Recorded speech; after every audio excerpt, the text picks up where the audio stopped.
tema da palavra de hoje, irmão, ela toca todos os momentos da nossa história, porque a pressão faz parte de todos eles.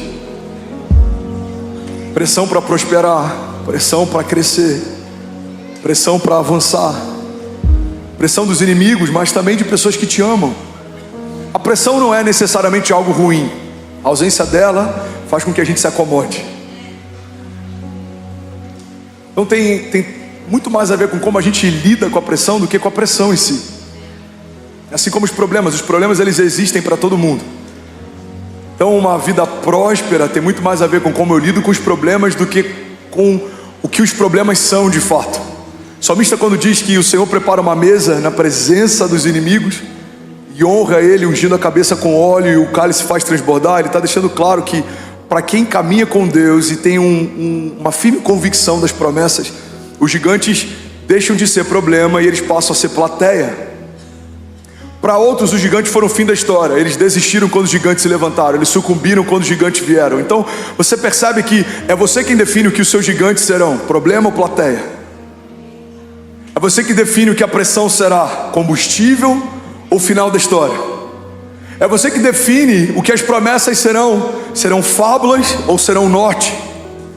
Elas vão romantizar a tua jornada de fé ou elas vão nortear os teus passos. É você que define o que Deus é, o centro da construção da tua história, ou algo acessório que você utiliza quando precisa de ajuda. É você que define, irmão, tudo que é importante, se vai ser de fato prioritário ou secundário, se vai ser de fato indispensável ou acessório.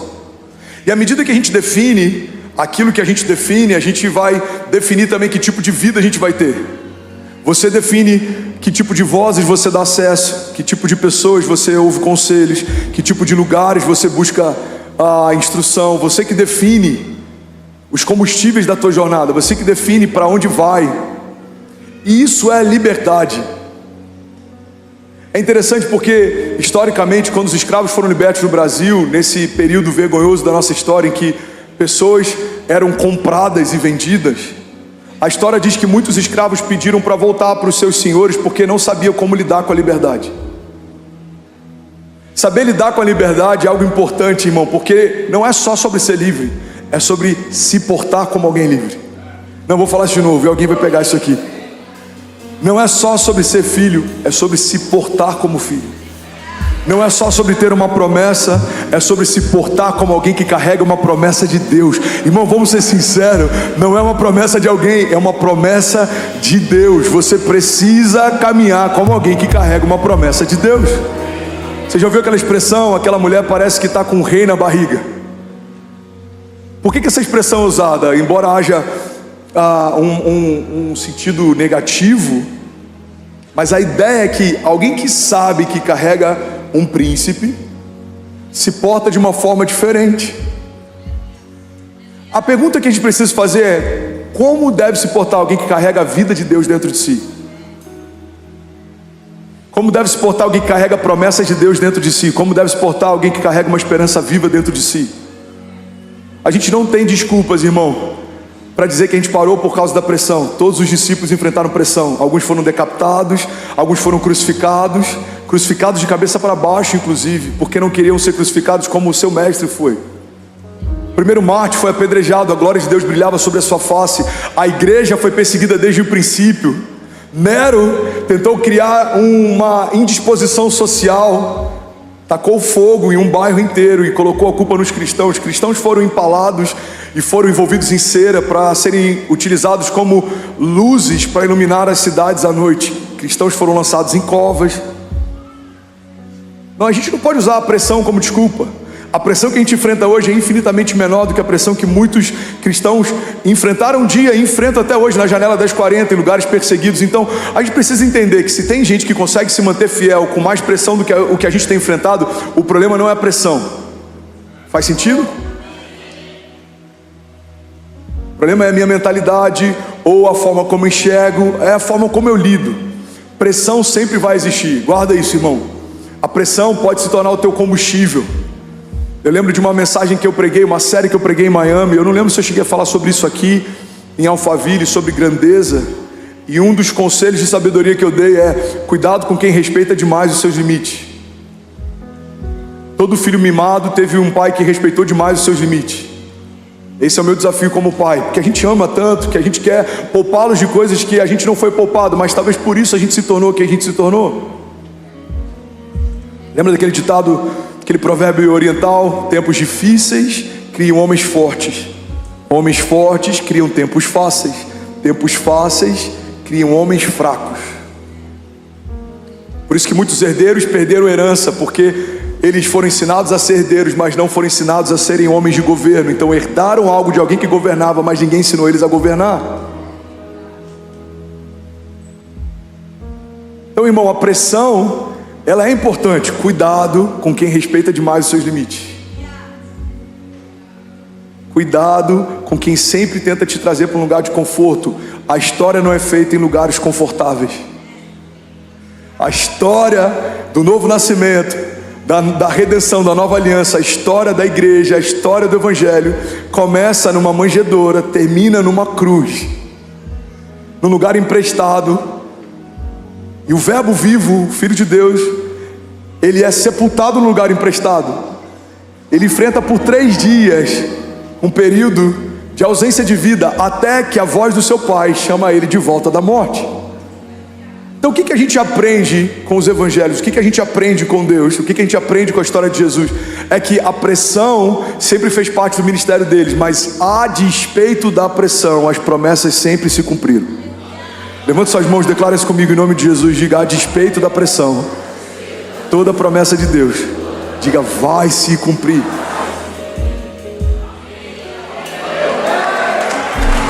Vamos, alguém aqui me ajuda.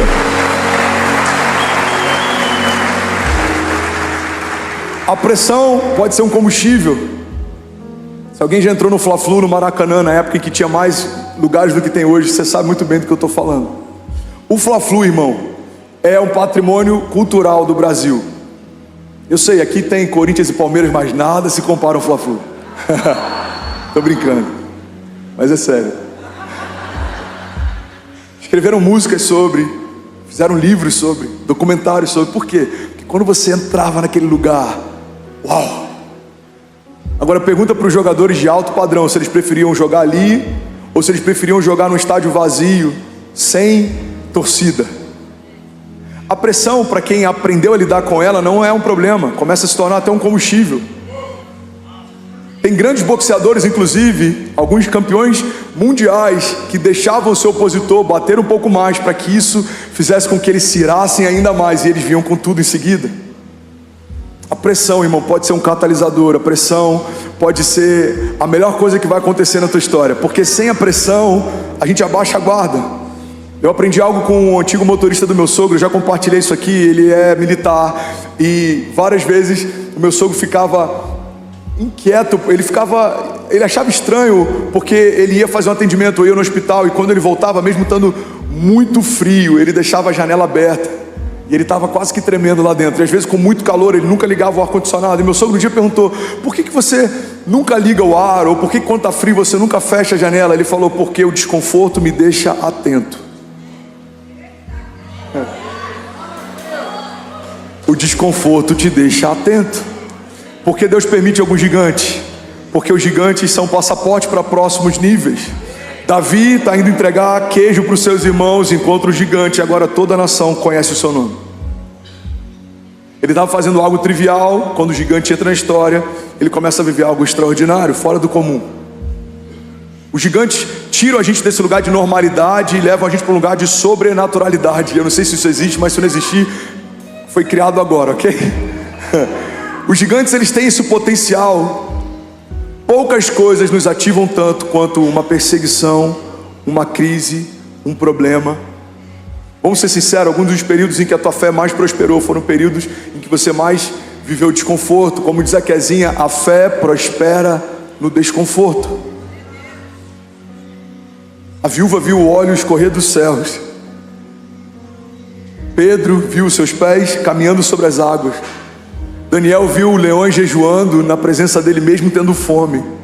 Mesaque, Sadraque e Abidnego viram fogo aquecido várias vezes mais não os queimar. Por que eles viram isso? Não é porque Deus tirou a pressão, é porque Deus estava com eles. A chave para uma vida próspera, para uma vida sobrenatural, para uma vida de milagres, não é a ausência da pressão, é a presença de Deus. Não, vou falar isso de novo, alguém vai pegar isso daqui.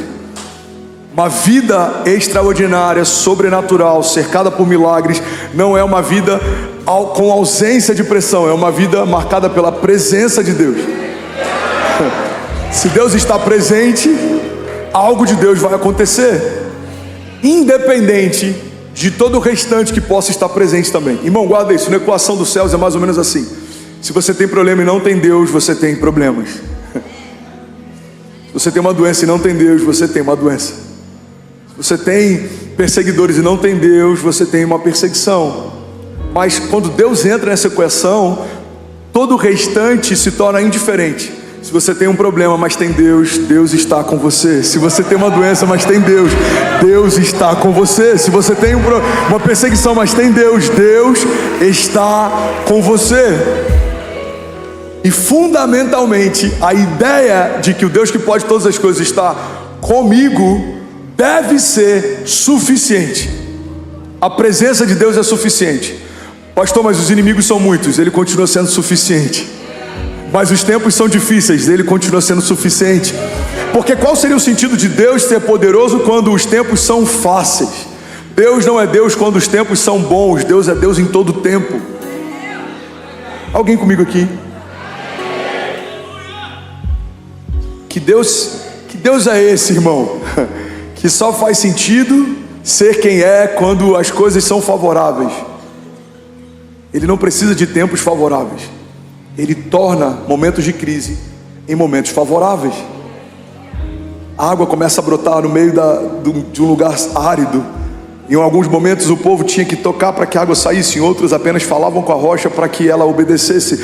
Irmão, que Deus é esse que cria oásis em meio a períodos de seca, que mantém folhas verdes mesmo em períodos de caos? Que Deus é esse que faz você prosperar independente das circunstâncias?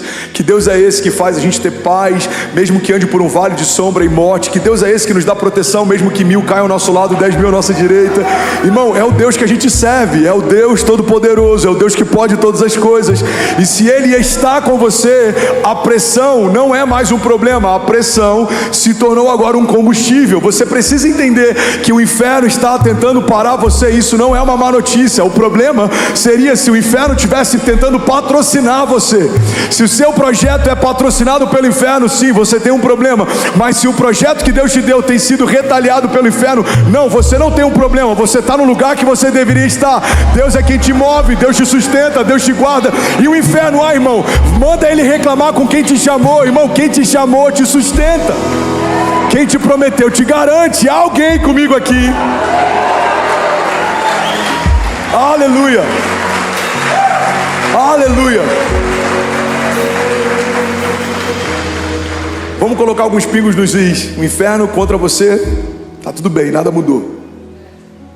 O inferno a favor de você, uau, você precisa de Jesus urgente. Quando o seu maior opositor te apoia, você tem um grande problema. Agora, quando o seu maior opositor te odeia, nada mudou, nada de novo. O inferno odeia você, o inferno odeia suas promessas, o inferno odeia sua família. E está tudo bem, porque Deus ama você. Deus te deu promessas, Deus sustenta a tua família. Você já deve ter ouvido aquele ditado que o problema não é o que falam de mim, mas quem fala de mim. Então a questão, irmão, você tem que entender, não é se odeiam as tuas promessas ou se tem tentado parar você. A questão é quem tem tentado parar você. É o inferno? Tá tudo bem. Tá tudo bem. Seremos opositores até o fim. A pressão sempre vai te envolver. A pressão, eu preciso voltar para esse lugar. Eu sinto que é o ponto de equilíbrio dessa mensagem. A pressão, ela pode ser uma coisa boa. Todo campeão olímpico enfrentou pressão. Todo iconoclasta enfrentou pressão. Todo homem que criou um mercado que não existia enfrentou pressão. Eu vou usar até alguns que não são homens de Deus necessariamente, mas que fizeram história. Quando Steve Jobs disse que criaria um celular que não utilizaria um teclado analógico, todo o mercado achou que ele estava louco. Inclusive foi um dos motivos da Nokia ter perdido liderança de mercado e ter perdido participação global. Como perdeu? Existia um tempo em que a Nokia era uma das empresas mais exponenciais do mercado, mas ela achou ridícula a ideia de não utilizar teclados analógicos. O que acontece? Alguém que enfrentou pressão do mercado, pressão dos especialistas, pressão da crítica, criou um segmento que não existia. E hoje é difícil imaginar algo diferente do que aquilo que ele estabeleceu, porque é assim no início. Todo visionário, todo homem que está debaixo de uma visão, todo homem que está construindo algo que Deus pediu para construir, toda pessoa que está fazendo algo que é fora da curva, fora do comum, ele enfrenta pressão. E é nesse lugar que muita gente sucumbe, porque para buscar a aprovação, ao invés de se mover debaixo de uma visão. Irmão, se a aprovação é o que te move, a rejeição é o que te para. Se você está esperando pessoas torcerem por você, você sempre vai ter uma boa desculpa para dizer por que parou. Não me veem, não me enxergam, não acreditam, não confiam, não investem. Não, irmão, Deus te viu, Deus te enxergou, Deus investiu em você, Deus prometeu algo para você, Deus confiou em você. Então não depende mais do lugar, não depende nem da tua liderança. Pastor, mas o meu líder de GC não me enxerga. Irmão, quem chamou o seu líder de GC para estar onde ele está foi o Deus que te chamou para viver o que ele chamou. Então para de esperar que homens te vejam quando o próprio Deus já te viu. É só questão de tempo. Se você permanecer e não duvidar, se você avançar e não recuar, vai se cumprir o que Deus disse que aconteceria. Alguém comigo aqui, diga amém. Aleluia. Aleluia. Pressão é algo bom. Eu confesso que alguns dos momentos de menor frutificação da minha vida e menor performance do meu ministério são momentos de menor pressão. Eu percebi há um mês atrás uma onda de pressão voltando. No primeiro momento eu falei, Deus, eu já estava vencido isso de novo. E Deus sussurrou, eu quero te levar a novos níveis, a pressão vai te levar até lá. Sou eu quem permito. Seus oponentes te mantêm atento, a tua guarda nunca baixa. Seus oponentes te mantêm focados, você sabe que tem alguém que só está esperando um deslize seu para engolir você vivo. Seus oponentes odeiam o que você carrega, odeiam a unção que você recebeu, odeiam a visão que você se move. Então qual é a melhor forma de você dar uma resposta para tudo que se levanta contra você? Prosperando debaixo de uma palavra de Deus. Lembra de Paulo? A Bíblia diz que Paulo está numa ilha, estava frio, ele está pegando lenha e graveto para colocar na fogueira. Então de repente ele pega uma serpente, a serpente pica a mão de Paulo. Ele tinha acabado de enfrentar um naufrágio. Então o povo da ilha olha para aquele contexto e eles falam, uau, esse homem é amaldiçoado. Por quê, pastor? A lógica é simples. Os deuses tentaram matá-lo através de uma tempestade, não conseguiram. Agora estão tentando matá-lo através de uma serpente. Esse homem é amaldiçoado. Mas a Bíblia diz que passa o tempo e eles achavam que Paulo iria inchar e morrer. Paulo não inchou e nem morreu. E aí a opinião da multidão muda. Agora eles dizem, uau, esse homem é abençoado. Por quê? Porque nem a tempestade matou ele, nem o veneno de uma serpente. Ele é diferente. A mesma multidão que te critica quando as retaliações vêm, ela vai contar os seus testemunhos se você permanecer e não desistir. Agora não só isso. A multidão não só conta histórias. A multidão, ela quer usufruir do testemunho que você carrega. A Bíblia diz que depois então que Paulo permanece, aqueles homens começam a dizer, uau, esse homem ele é poderoso. E aí começam a trazer todos os homens doentes da ilha para que Paulo orasse por eles. Inclusive o homem mais poderoso daquele lugar estava com seu pai doente, traz para que Paulo ore. E aí tem uma chave na Bíblia que eu amo, quando a Bíblia diz que Paulo então, impondo as mãos sobre os enfermos. Guarda isso, irmão. A mesma mão que foi ferida minutos antes, minutos depois, está ministrando cura. Você lembra de Paulo colocando a mão sobre os gravetos? Você precisa lembrar que Paulo também colocou a mão sobre os enfermos. O problema é que tem muita gente que quando coloca a mão sobre um graveto, e é só uma analogia, e é picado, olha para a multidão e ouve as suas críticas e desiste. Mas se você não se mover pela opinião dos outros, a mesma mão que foi ferida um dia vai ser canal de cura no dia seguinte. Não, alguém vai pegar isso aqui. Nos lugares que o inferno tentou te parar, é nesse lugar que Deus vai usar você. Toda ferida fechada se torna um ministério aberto. Então, como Deus entrega novas patentes àqueles que Ele chamou? Quando você enfrenta novas batalhas. Toda área que você foi testado, você é aprovado. Toda área que você foi testado, você é promovido. Onde fazemos bons marinheiros em meio a grandes tempestades? Onde fazemos grandes homens de Deus? Em meio a campos de batalha. E os campos de batalha, irmão, como já diria Joyce Meyer, eles não são só campos de batalha naturais. Existem campos de batalha na mente. Sua mente todos os dias tem sido bombardeada para você esquecer do que Deus te disse e colocar a sua atenção naquilo que os outros dizem. Para você tirar os seus olhos daquilo que a promessa aponta e você começar a buscar sinais em meio às circunstâncias ao teu redor. Irmão, a gente tem que escolher se a gente vai se mover por como as coisas estão ou se a gente vai se mover por uma palavra que Deus nos deu. Os tempos são difíceis, Deus continua sendo bom. Os tempos são maus, Deus continua sendo bom. Os meus inimigos querem me parar, Deus continua sendo bom. A questão não é como as coisas estão, a questão é Deus continua sendo bom. A sua misericórdia dura para sempre. O Senhor é por nós, quem será contra nós? Agindo Deus em nosso favor. Vamos, igreja, declara com autoridade.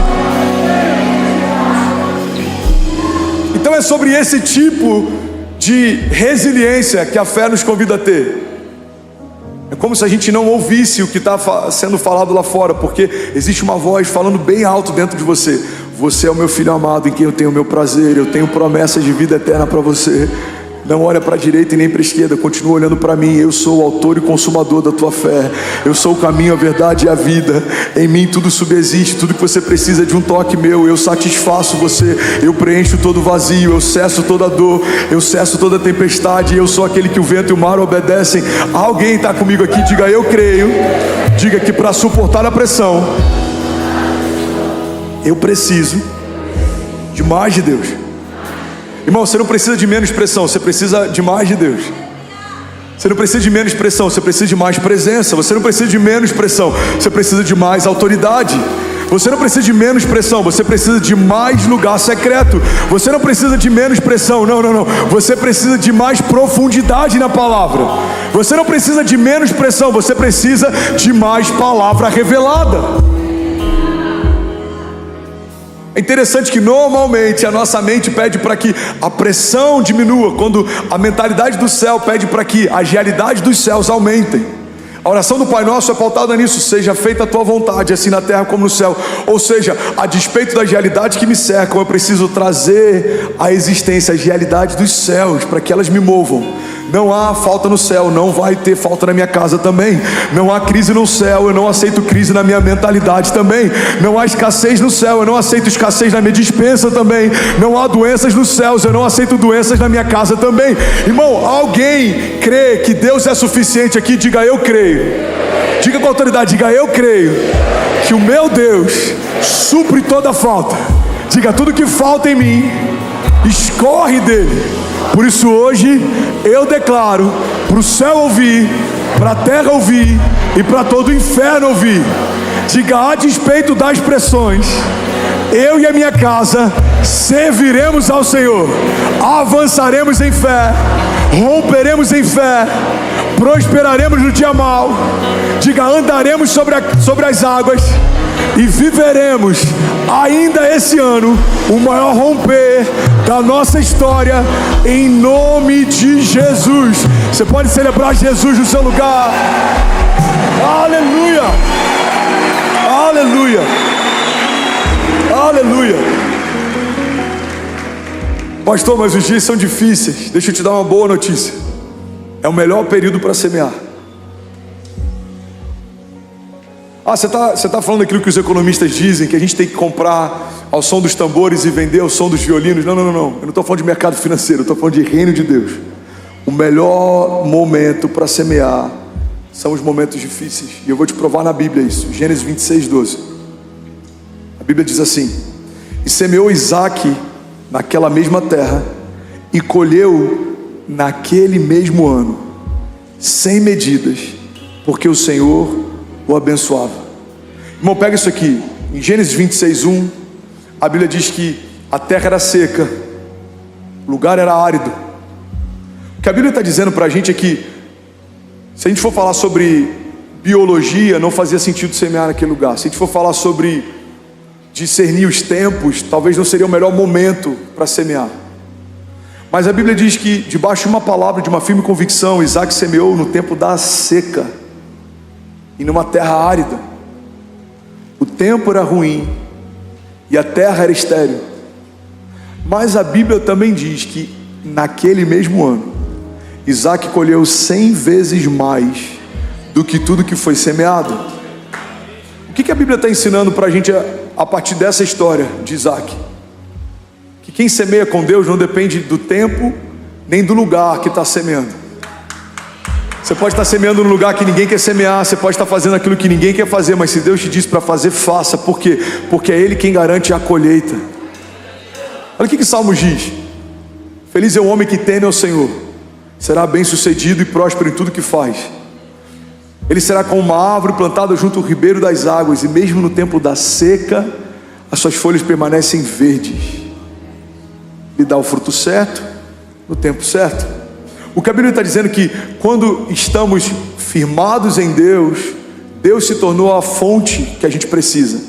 Então, por mais que os tempos sejam secos, a gente tem toda a fonte que a gente precisa. Por mais que os tempos sejam áridos, a gente tem toda a fonte que a gente precisa. Irmão, me explica como que José, no período de maior caos, ele assumiu o maior governo. Me explica como que Jesus, no seu momento de menor popularidade, viveu o ápice do seu ministério. Olha que interessante, Jesus começa a crescer em popularidade. A Bíblia diz que os testemunhos iam se espalhando pelas cidades, então pessoas vinham de lugares distantes para ouvir o falar. As multidões se aglomeravam nos desertos, as multidões se aglomeravam nas cidades, as multidões se aglomeravam nas casas quando Jesus entrava em uma casa, porque todo mundo queria ouvi-lo, acessá-lo, vê-lo. Mas a Bíblia também diz que quando Jesus então está sendo crucificado, a multidão se dispersava de tal forma que até os seus discípulos diziam não saber quem ele era. Pedro nega Jesus 3 vezes, os discípulos agora se escondem. Irmão, você já parou para pensar que no período de menor popularidade do ministério de Jesus acontece um momento de ápice do seu ministério? Quando todo mundo estava lá, Jesus estava na metade do seu ministério. Quando ninguém estava lá, Jesus estava vivendo o ápice do seu ministério. Quando a redenção está sendo liberada através do sacrifício do Filho de Deus, grande parte da multidão que seguia ele não estava lá para enxergar. Por quê? Porque Jesus está deixando claro que a gente não depende da quantidade de pessoas, da quantidade de aprovação, do tipo de terra, do tipo de solo, da geografia. Irmão, você só depende de uma palavra. Eu já falei sobre isso aqui. Eu lembro que quando a gente foi para Miami, eu fui recebido num café que eu tomei na primeira semana morando lá. Um amigo falou: André, cuidado, a América não mata profetas, a América compra profetas. Esse lugar é um cemitério de profetas. Eu já vi muitos homens de Deus vindo aqui bem intencionados e enviados por Deus, mas eles se acomodaram e abriram mão do propósito por causa do conforto. Eu lembro que quando Deus enviou a gente para Alphaville, uma das coisas que eu vi é: Alphaville é um cemitério de ministérios. Muitos grandes ministérios tentaram construir igrejas aqui e não foram bem sucedidos, não deram certo. Eu lembro que quando essa palavra ela veio no meu coração, eu já falei sobre isso aqui, mas pode ser novo para alguém. Eu falei: Deus, se aqui é um cemitério, tem muitos ossos secos esperando uma voz profética para voltar a viver. Existe um exército esperando uma voz de comando para voltar a viver. Você percebe que aos olhos de alguém que se move de forma natural, um cemitério é algo ruim, mas aos olhos de alguém que está debaixo de uma palavra profética, um cemitério é um grande exército que vai voltar a viver. Por acaso esse vale de ossos secos pode voltar a viver? Senhor, tu sabes. Então Deus diz para o profeta: então abre a tua boca e profetiza. E aí o profeta se coloca de pé, ele diz: vale de ossos secos, ouçam o que diz a voz do Senhor. E o vale de ossos secos então se torna um exército forte e poderoso. Irmão, guarda isso em nome de Jesus. Você não depende da geografia, você não depende da economia, você não depende da aprovação dos outros, você não depende da opinião de homens, você não depende de nada que é exterior, de nada que é secundário, de nada que é natural. A Bíblia diz que Abraão, crendo contra a esperança, ele se moveu por conta de uma promessa. Abraão, você vai ter filho. Ele olha para ele: impossível, eu sou velho. Ele olha para a esposa: impossível, ela era estéril. Mas ele olha para a palavra, Deus disse que vai acontecer. Já aconteceu. E sabe o que acontece?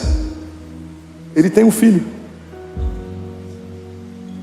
Irmão, Deus pega alguém como Pedro e transforma ele no apóstolo do Novo Testamento, da Nova Aliança. Deus pega alguém como Saulo e transforma ele no homem que tem as maiores revelações do reino de Deus no Novo Testamento. Deus pega alguém como Davi, que nem o seu pai cogitou que seria uma boa opção para ser ungido naquele dia. Deus pega José, que os seus irmãos venderam. José era escravo quando Deus chamou? Não, José foi chamado antes de escravizarem ele. É esse entendimento que você tem que ter. Deus te chamou antes dos seus inimigos se levantarem. Antes dos irmãos venderem José, Deus já tinha chamado José. Pega isso, irmão. Antes dos leões serem colocados naquela cova, Deus já tinha chamado Daniel. Antes dos seus inimigos se levantarem essa semana, Deus já tinha chamado você desde o ventre da sua mãe. Então, quando eu entendo que o chamado antecede a retaliação, quando eu entendo que o chamado de Deus, ele foi gerado antes dos meus inimigos se levantarem, eu preciso entender que os meus inimigos chegaram tarde. Já existe uma palavra que ocupa esse lugar dentro de mim. Quando seus inimigos baterem a porta, eu já falei sobre isso, eu quero que você guarde isso em nome de Jesus. Quando a escassez bater a porta, deixa Jesus abrir e dizer: já está ocupado. Quando o medo bater a porta, deixa Jesus abrir e dizer: já está ocupado. Alguém comigo aqui? Aleluia. Aleluia. Se for para ele, você pode fazer melhor. Aleluia.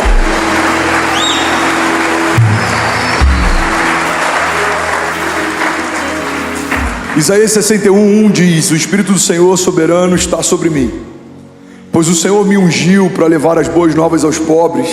Ele me enviou para consolar os de coração quebrantado e para proclamar que os cativos serão soltos e os prisioneiros serão libertos.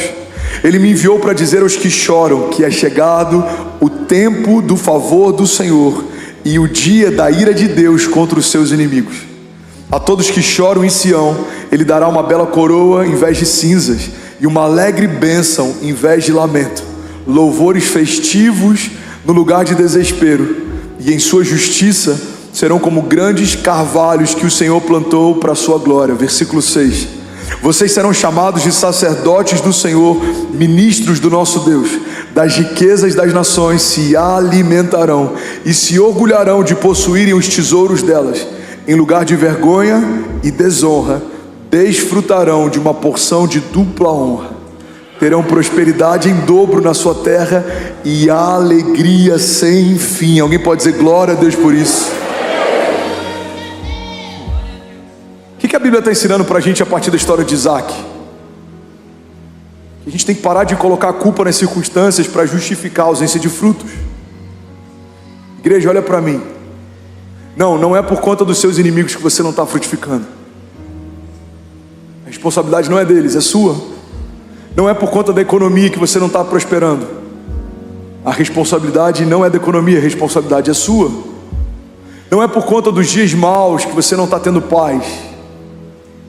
A paz que excede todo entendimento começa quando eu abro mão do direito de entender. Você percebe que a gente não pode dar desculpa porque as circunstâncias estão assim, que eu estou assim. Não. Você não vai se mover a partir de como as coisas estão. As coisas vão se moldar a partir daquilo que você é. Quando Jesus ele caminha sobre a terra, havia uma cultura. Para os judeus era proibido você tocar em algo morto, porque se você tocasse em algo morto, você se tornava impuro. E é por isso que num cortejo fúnebre, os sacerdotes eles iam metros de distância e eles jamais tocavam em algo que estava morto. Mas Jesus muda essa dinâmica. Jesus estabelece uma nova realidade. Você precisa acessar isso, irmão. Alguém está comigo? Diga amém. A dinâmica antes de Jesus era: se eu toco no que está impuro, eu me torno impuro. A dinâmica depois de Jesus é: se eu toco em algo que está impuro, aquilo que eu toquei se torna aquilo que eu sou. O que acontece quando o autor da vida tocava em algo que estava morto? Tudo que estava morto voltava a viver. O que acontecia quando o autor da vida tocava em alguém que estava doente? Aquele que estava doente recebia cura. O que acontece quando o autor da vida toca em alguém que está enfrentando falta? Aquilo que falta é suprido. Ou alguém que está carente, toda carência é saciada. Alguém que está com medo, todo medo é lançado fora. Então, irmão, quando a gente tem acesso à fonte que preenche todo o vazio, não tem mais desculpa para a gente dizer que por causa das circunstâncias a gente não prospera, a gente não cresce, a gente não dorme, a gente não tem paz, a gente não caminha em vida. Por quê? Porque não tem mais a ver com como as coisas estão, tem a ver com como você está. Os dias são maus, Deus é bom. Os dias são de caos, você tem a paz que excede todo entendimento. Os dias são de falta, você tem acesso ao dono de todo o ouro e de toda a prata, ao Jeová Jireh, o Deus da provisão. Então, como suportar a pressão? Olhando menos para como as coisas estão e olhando mais para quem Ele é. Uau, 10 mil famílias online agora, você pode celebrar. Você tem noção que se tiver 2 pessoas por casa, tem mais de 20 mil pessoas online agora de manhã? Não, de verdade, alguém pode celebrar o que Jesus está fazendo aqui? Aleluia! Aleluia! Então vamos para a vida de Jesus. Como Jesus lidava com portas fechadas.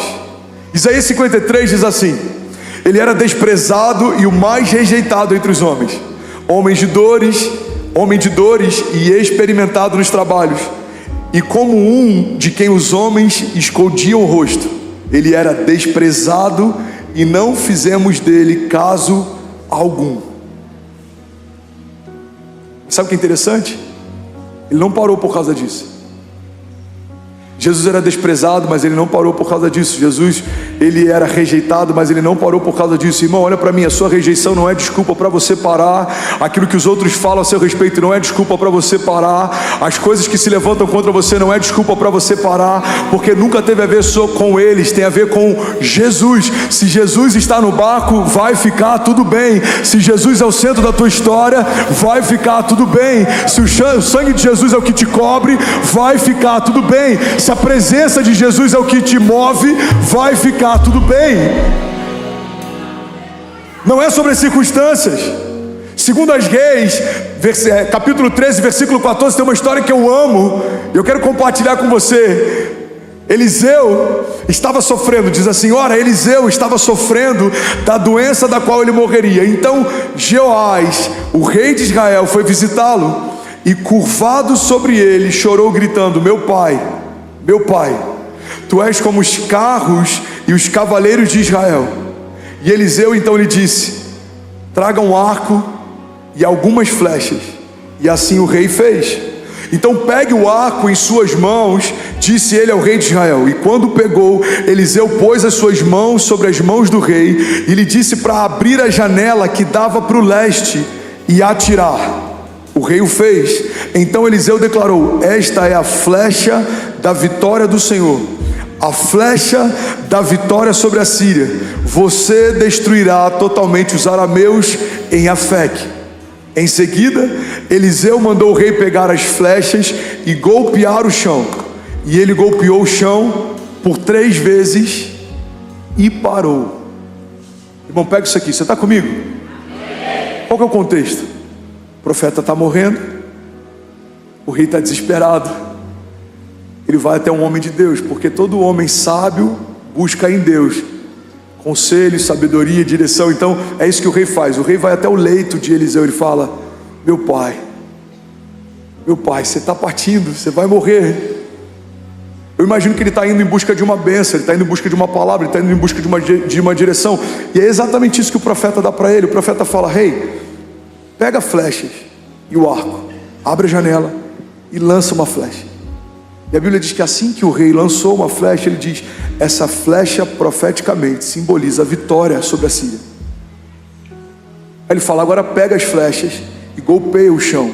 E aqui está uma chave. A Bíblia diz assim: então ele golpeou o chão 3 vezes e parou. Você pode falar comigo? Diga: ele golpeou o chão 3 vezes e parou. Diga: ele parou. A Bíblia continua dizendo: o homem de Deus ficou irado com ele e disse: você deveria ter golpeado o chão 5 ou 6 vezes. Então iria derrotar a Síria e a destruiria completamente. Mas agora você a derrotará somente 3 vezes. Pastor, eu estou mais perdido do que cego em tiroteio. Eu vou te explicar. Quando você está debaixo de uma palavra profética, existe uma chave. E eu quero que você guarde ela hoje. Você só vai parar quando Deus te disser para parar.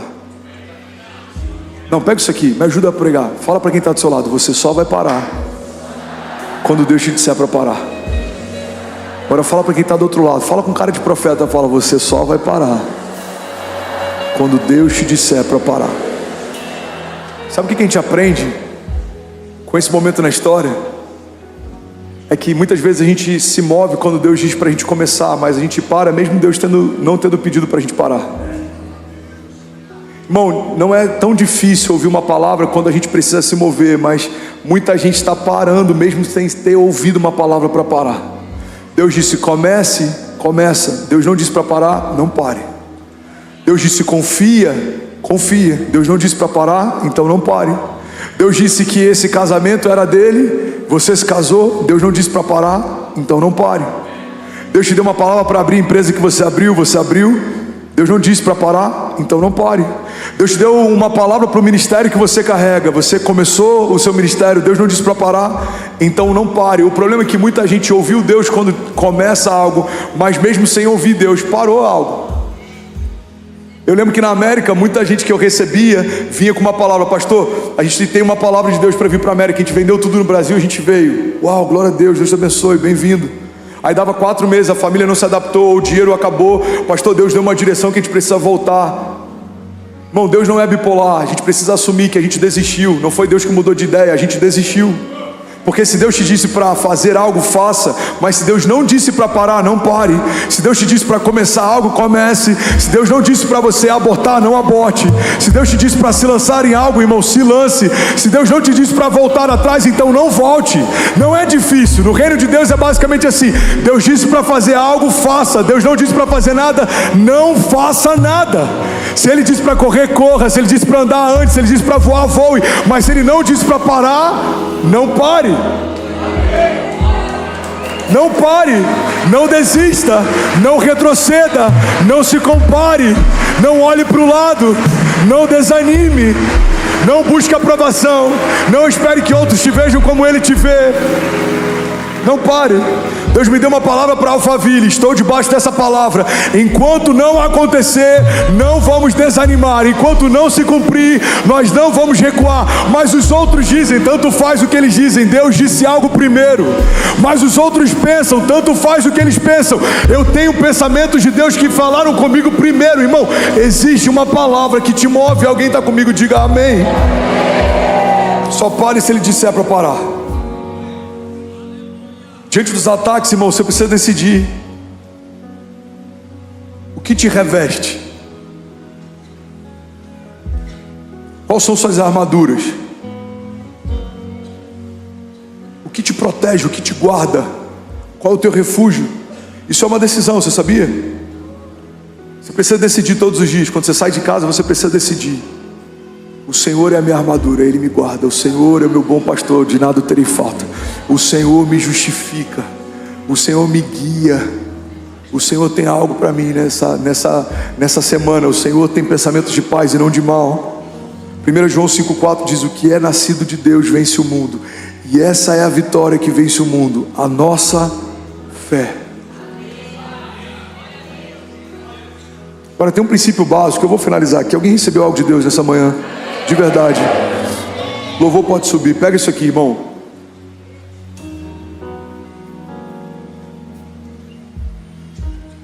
Você precisa decidir do que você vai ser revestido. Mas só dá para revestir algo que antes foi preenchido.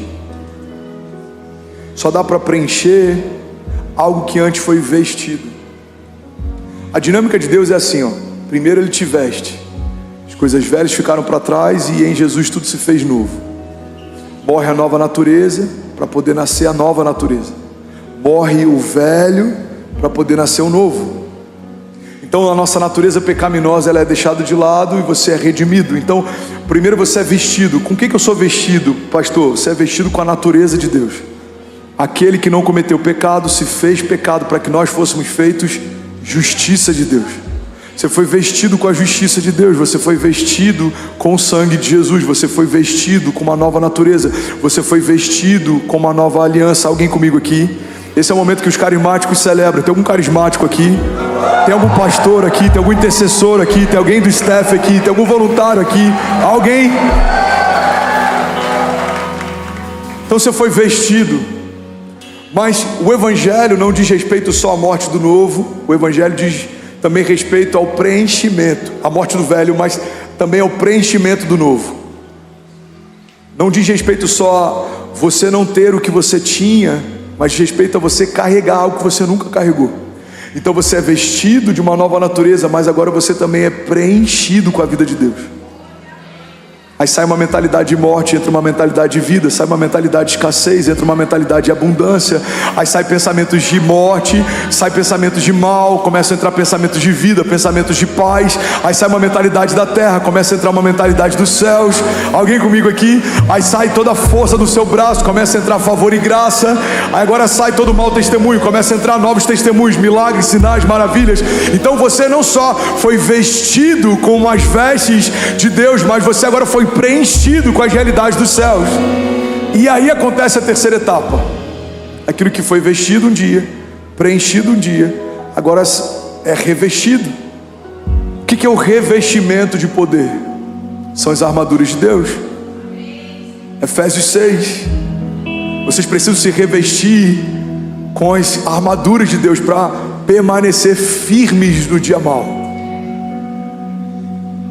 Porque certamente o dia mau ele vem, certamente as pressões elas vêm, certamente o inimigo se levanta, certamente as dúvidas elas vão tentar nos abater, certamente as opiniões vão tentar nos parar, mas o quão revestido você está, o quão firmado você está, o quão encoraçado você está, irmão, você precisa colocar o capacete, porque muitos dados vão tentar afetar a sua mentalidade, a sua visão. Você precisa colocar a couraça da justiça, porque muitas coisas vão tentar setar o teu coração, vão tentar parar os seus órgãos vitais. Você precisa estar calçado, porque tem lugares que você vai andar que eles são cheios de espinhos, tem lugares que você vai andar que eles vão tentar parar você, ferir teus pés, cansar você. Você precisa estar renovado. O óleo que é derramado sobre a sua cabeça faz com que os inimigos que tentem te pegar não consigam. Você se tornou escorregadio. Os seus inimigos tentarão te parar, mas eles não te alcançarão. Eles te perseguirão, mas não te encontrarão. A Bíblia diz: revesti-vos, pois, de toda a armadura de Deus, para poder permanecer firmes no dia mau. A gente tem que se revestir, irmão.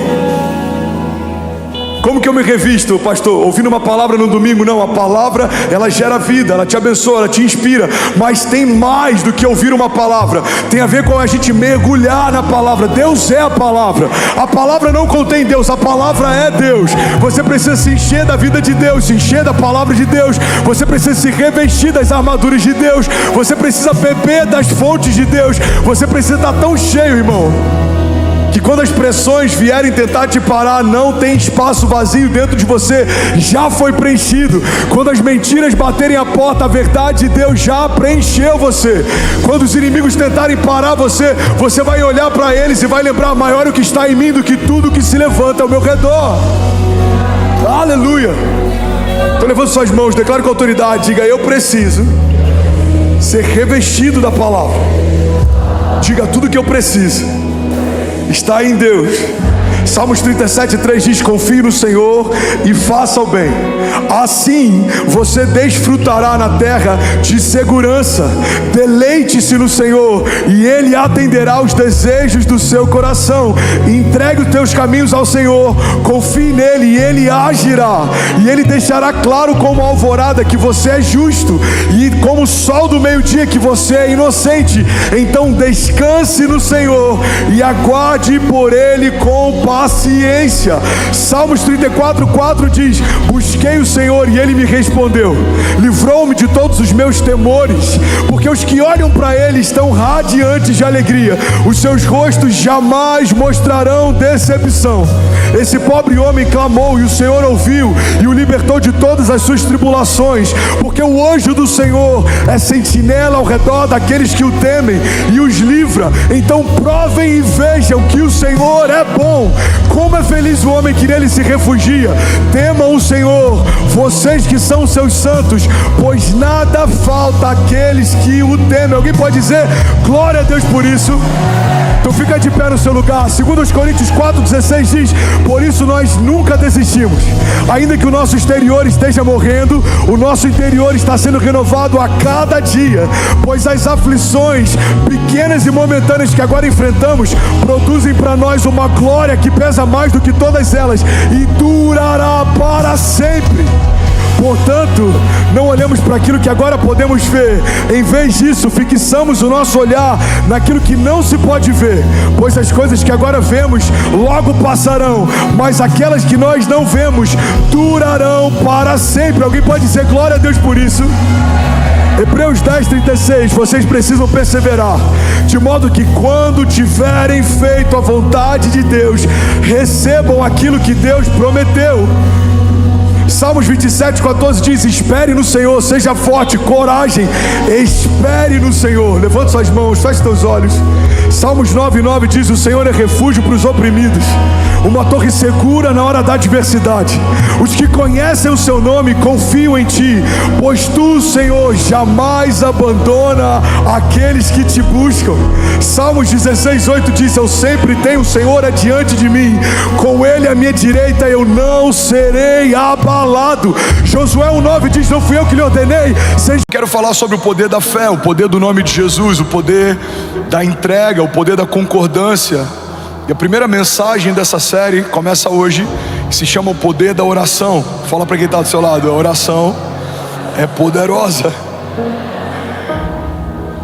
Tem poder quem ora, tem intimidade quem ora, tem relacionamento quem ora, tem discernimento quem ora, tem governo quem ora, se antecipa quem ora.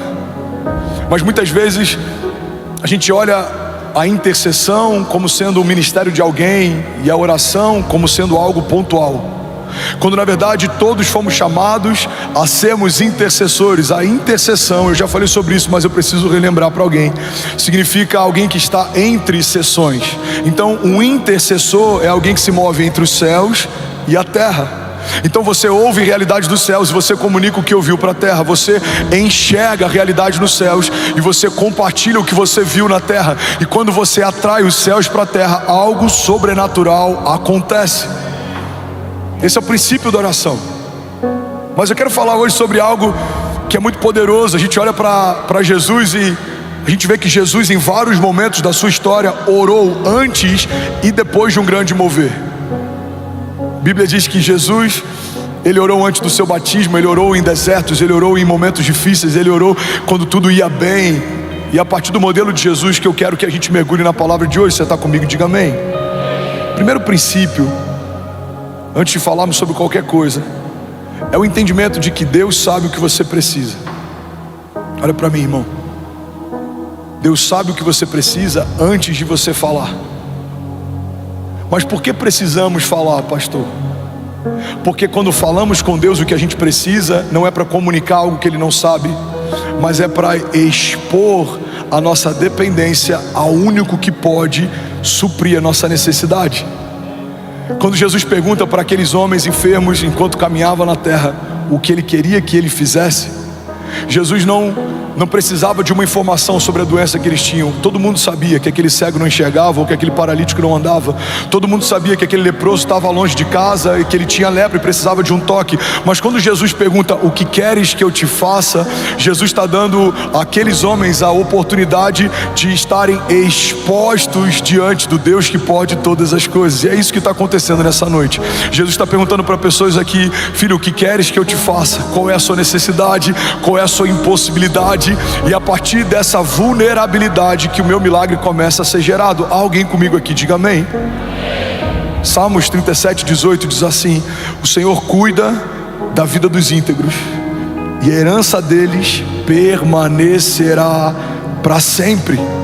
Em tempos de adversidade não ficarão decepcionados, e em dias de fome desfrutarão de fartura. Será que alguém pode dizer glória a Deus por isso? Sabe, a oração é um momento da gente conectar céus e terra, é um momento da gente compartilhar nossas necessidades, é um momento da gente agradecer por tudo que viveu. Mas a oração faz muito mais do que suprir o que você pediu ou te dar o que você precisa. A oração te torna mais parecido com Jesus. Eu não lembro de quem é o autor, mas essa frase, ela me impactou. Eu vi um tempo atrás, ela dizia assim: cada vez que eu oro, Deus tira algo meu e coloca algo dele. A oração faz um homem sanguíneo se tornar mais paciente. A oração faz um homem que é escasso se tornar mais generoso. A oração faz com que a gente se quebrante. É impossível você permanecer inflexível na presença do Deus Todo-Poderoso. A gente é quebrantado na presença de Jesus. A gente começa a se render na presença de Jesus. A gente começa a ser vulnerável na presença de Jesus. E todas as vezes que isso acontece, algo sobrenatural acontece em seguida. Eu lembro de um vídeo que eu vi um tempo atrás, de um campo de trigo, e aquela pessoa que plantava esse trigo estava falando que para eles é muito fácil de distinguir o trigo do joio. Aos olhos naturais, para a gente é quase impossível. Eles parecem a mesma coisa, mas para quem trabalha com isso todos os dias, para eles é muito fácil. E aí o repórter perguntou para ele: como é que vocês conseguem distinguir o trigo do joio? Ele falou: é só você esperar o vento passar. Quando o vento bate, o joio ele nunca se dobra, mas o trigo se dobra com facilidade. Porque temos desafios no nosso tempo de oração? Porque muitas vezes a gente tem essa dificuldade de se expor, de se lançar, de se quebrantar, de se derramar. Mas a verdade é que todo milagre sobrenatural acontece a partir do momento em que você se entrega, se derrama. A Bíblia diz que Deus não rejeita um coração quebrantado. Então eu quero falar com você nessa noite sobre um poder que libera o sobrenatural. Eu quero falar nessa noite sobre o princípio que foi, vamos junto, lindão, vamos fluir, que foi negligenciado, que foi esquecido, que muitas vezes foi terceirizado, talvez até subjugado, não foi valorizado. Quantas vezes a gente acreditou que o ministério de oração, o ministério das irmãs do coque, ou a necessidade e a importância da oração é algo que a gente terceiriza para nossa esposa ou para nossa mãe.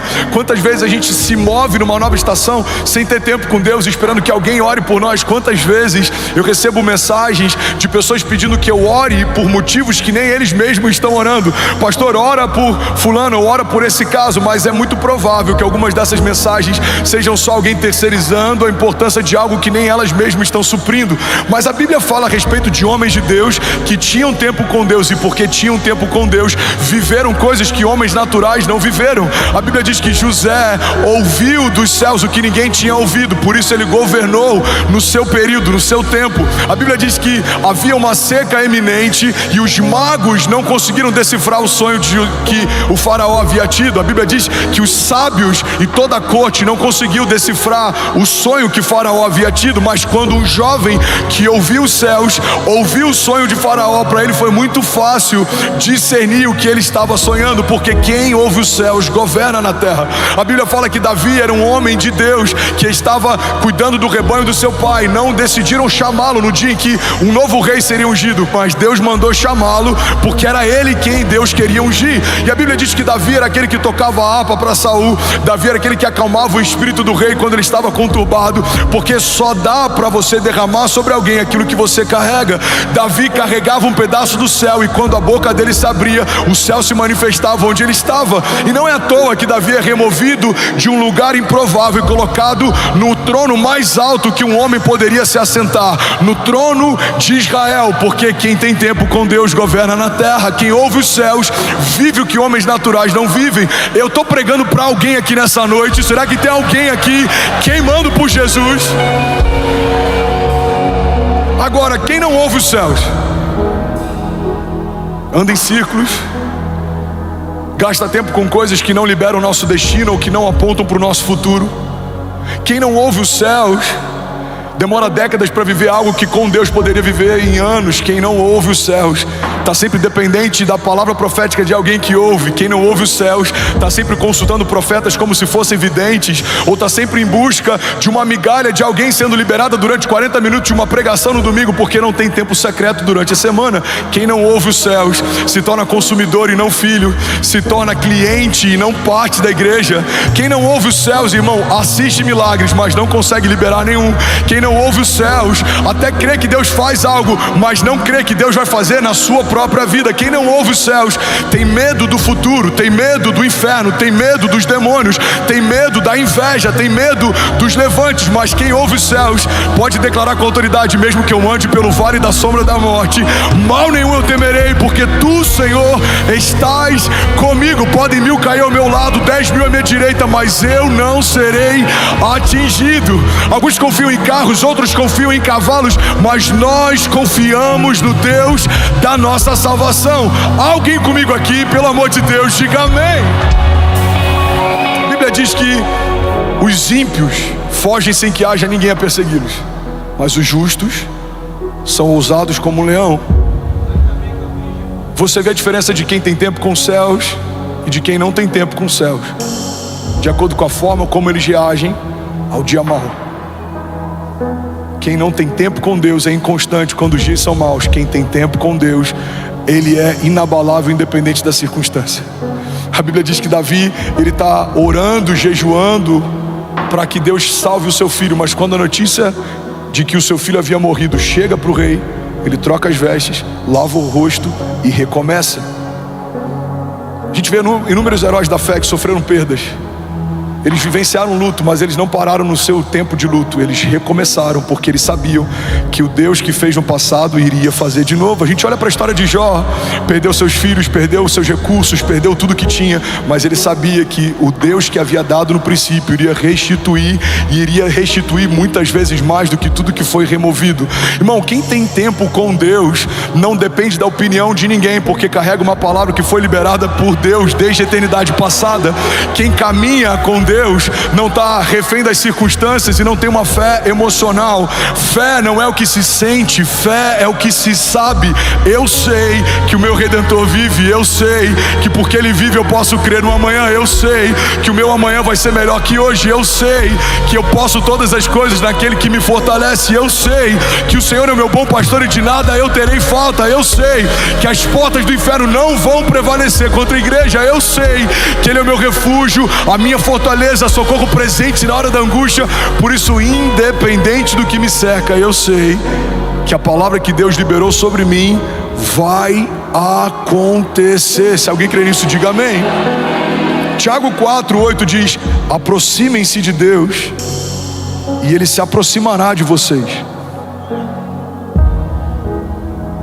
Todo tempo a Bíblia está dizendo: dá um primeiro passo que os céus vão corresponder ao seu passo. Aquele que busca encontra, aquele que bate a porta se abre. Clama a mim, responder-te-ei. Se aproxime de mim e eu me aproximarei de você. Quem sabe, irmão, o que a gente chama de silêncio de Deus, na verdade seja só a resposta para uma passividade nossa. Somos passivos até quando precisamos de um milagre. A Bíblia diz que um cego clamava: Jesus, filho de Davi, tem compaixão de mim. E a multidão cercava ele, comprimia ele, tentava calar a voz dele. Mas a Bíblia diz que quanto mais tentavam calar ele, mais alto ele gritava: Jesus, filho de Davi, tem compaixão de mim. Sabe, algumas circunstâncias vão tentar calar você, algumas vozes vão tentar parar você, algumas tribulações e tempestades vão tentar desanimar você, alguns desertos vão tentar paralisar você. Mas quanto maior é a investida do inferno contra você, mais forte tem que ser o seu clamor para aquele que pode mudar a tua história. As circunstâncias vão tentar sufocar a tua voz. O que eu faço, pastor? Grite mais alto, clame uma vez mais, persiga o teu milagre, provoque a próxima estação, porque há poder em toda palavra liberada por aquele que carrega a própria vida de Deus dentro de si. Há poder na concordância da oração, há poder na oração dos justos, há poder na unidade da igreja, há poder no nome de Jesus. E a palavra de Deus nos diz que a partir do nome de Jesus, o que ligarmos na terra será ligado nos céus, e o que desligarmos na terra será desligado nos céus. Então nessa noite, até o final dessa palavra, a gente vai fazer algo prático. Você vai se colocar de pé daqui a pouco, fechar os seus olhos e abrir a sua boca. E daqui a algumas semanas você vai testemunhar que coisas que você profetizou e clamou hoje, Deus respondeu em dias. Levante suas mãos, deixa eu profetizar sobre alguém aqui. Pai, eu declaro um exército se levantando de intercessores, de homens e mulheres de oração, de homens que carregam sobrenatural, de homens que carregam um sopro do céu. A gente vai falar de palavras de vida e não de morte. Falaremos de bênçãos e não de maldição. Falaremos de futuro e não de passado. Falaremos de promessas e não de propostas. Falaremos de coisas dos céus e não de levantes do inferno. Falaremos de coisas que acrescentam e não de coisas que nos roubam. Falaremos de coisas que nos animam e não de coisas que nos abatem. Falaremos da promessa que Deus tem para a nossa vida e não da promessa que Deus tem para a casa do lado. Falaremos daquilo que Deus está nos pedindo para fazer e não teremos tempo para falar daquilo que Deus está fazendo com alguém ao nosso redor. Falaremos daquilo que Deus nos comunicou no secreto até que se cumpra, e quando se cumprir, Deus vai nos falar coisas novas. Nos moveremos debaixo de uma palavra, assim como o povo se movia debaixo da nuvem. Não vamos para nenhum lugar que a palavra não nos direcione, não faremos nada que a palavra não nos peça para fazer. Se Deus não disser, não iremos, mas se Ele falar, nós avançaremos com ousadia.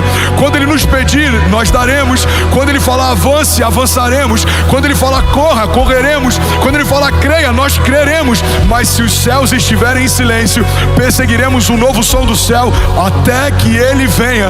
Nós cremos, os céus não estão paralisados, porque Deus não é como deuses feitos por mãos humanas, que tendo olhos não veem, que tendo bocas não falam, que tendo mãos não tocam. Não, Deus é um Deus de verdade, que gera milagres de verdade. E nós somos o seu povo, que se chama pelo seu nome. E nós nos humilhamos, e nós nos arrependemos, e nós clamamos. E a tua palavra diz que se fizermos isso, o Senhor ouvirá dos céus e nos dará respostas. O Senhor mudará nossa sorte, sarará nossa terra. Pai, eu declaro em nome de Jesus uma igreja forte na oração, uma igreja que se move no secreto, uma igreja que carrega a autoridade dos céus. E quando a gente abre a nossa boca, algo sobrenatural não vai acontecer. Algo sobrenatural já aconteceu. Se você crê nisso, irmão, você pode dar um brado de liberdade no seu lugar. Jesus. Como se for para Jesus, você pode fazer melhor. Aleluia. Aleluia. Alguém feliz com Jesus ainda, diga amém. Sabe, Jesus orou no seu batismo, Lucas 3:21. Quando todo o povo estava sendo batizado, Jesus também o foi. E enquanto ele estava orando, o céu se abriu.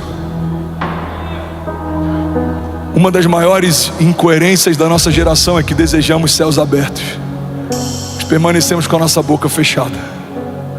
A Bíblia diz que enquanto Jesus ora, os céus se abrem. A Bíblia diz que enquanto Jesus ora, algo acontece. Irmão, Jesus está no seu batismo e Ele não deixa de orar. A Bíblia diz que depois que Ele é batizado, o Espírito é derramado sobre Ele. O Espírito então leva Jesus 40 dias para o deserto para orar. Não tem nenhuma estação que Jesus entre que não seja marcada por oração antes e no final dela. A Bíblia diz que Jesus orou nos desertos, Lucas 5,16. Ele, porém, retirava-se para os desertos e ali orava. A Bíblia diz que Jesus orou a noite inteira antes de escolher os discípulos. E a minha pergunta é: como queremos tomar decisões importantes sem consultar a Deus, se o próprio Jesus não abrir a mão desse recurso? Irmão, Jesus, o Verbo encarnado, o próprio Filho de Deus, parte da Trindade, estava desde o princípio. João diz que no princípio Ele era o Verbo estava com Deus, o Verbo era Deus. Todas as coisas foram feitas por meio dele, sem Ele nada do que foi feito se fez. O autor e consumador da nossa fé, o maravilhoso conselheiro, Deus forte, Pai da eternidade, Príncipe da paz, está orando incessantemente antes de escolher os seus discípulos, porque Ele não fazia nada que Ele não tinha visto o Pai fazer, e Ele não falava nada que antes Ele não tivesse ouvido o Pai falar. Mas quantas vezes a gente assina contratos ou entra em sociedades, a gente toma decisões ou acessa portas sem que Deus tenha nos dado respostas? A pergunta que a gente precisa fazer nessa noite é: se o próprio Jesus não se movia sem antes ter uma palavra de Deus, como a gente ousa se mover sem que Ele fale? Olha o que a Bíblia diz, Lucas 6,12. Em um daqueles dias, Jesus saiu para um monte a fim de orar e passou a noite orando a Deus. Ao amanhecer, chamou seus discípulos e escolheu 12 deles, a quem também designou como apóstolos. A Bíblia diz que Jesus orou antes da multiplicação dos pães e peixes. Isso é uma coisa extraordinária, porque a gente vê várias vezes Jesus orando e agradecendo antes do milagre acontecer. Dinâmica da fé fala a respeito de celebrarmos antes do milagre acontecer, porque celebrar depois que aconteceu é óbvio, mas celebrar antes de acontecer é fé. Uma mulher estéril que celebra o filho antes de saber que está grávida. Uma família quebrada financeiramente que celebra o novo de Deus antes de um novo contrato chegar. Um casal que se divorciou, mas já celebra a boda de casamento, mesmo que o marido ainda não tenha voltado para casa. Pais que celebram a restauração de um filho viciado, mesmo que ele ainda não tenha aberto mão de um vício. Irmão, isso é fé. A fé é trazermos à existência coisas que não existem, é tratar coisas que não são como se já fossem. A Bíblia diz que Jesus, antes de multiplicar o pão, já agradece pela multiplicação. João 6,11 diz assim: então Jesus tomou os pães e deu graças e os repartiu entre os que estavam sentados, e tantos quanto queriam comeram, e o mesmo ele fez com os peixes. Mas a Bíblia também diz que Jesus orou depois da multiplicação. Mateus 14:23. Tendo despedido a multidão, subiu sozinho ao monte para orar, e ao anoitecer estava ali sozinho. Alguém pode dizer glória a Deus por isso? Irmão, olha para mim, pega isso aqui. Todo tempo de secreto gera recompensa pública. Jesus ora quando ninguém vê. O que ele faz no dia seguinte, todos veem. Jesus ora no deserto enquanto ninguém vê. Quando ele começa a operar em milagres, todo mundo vê.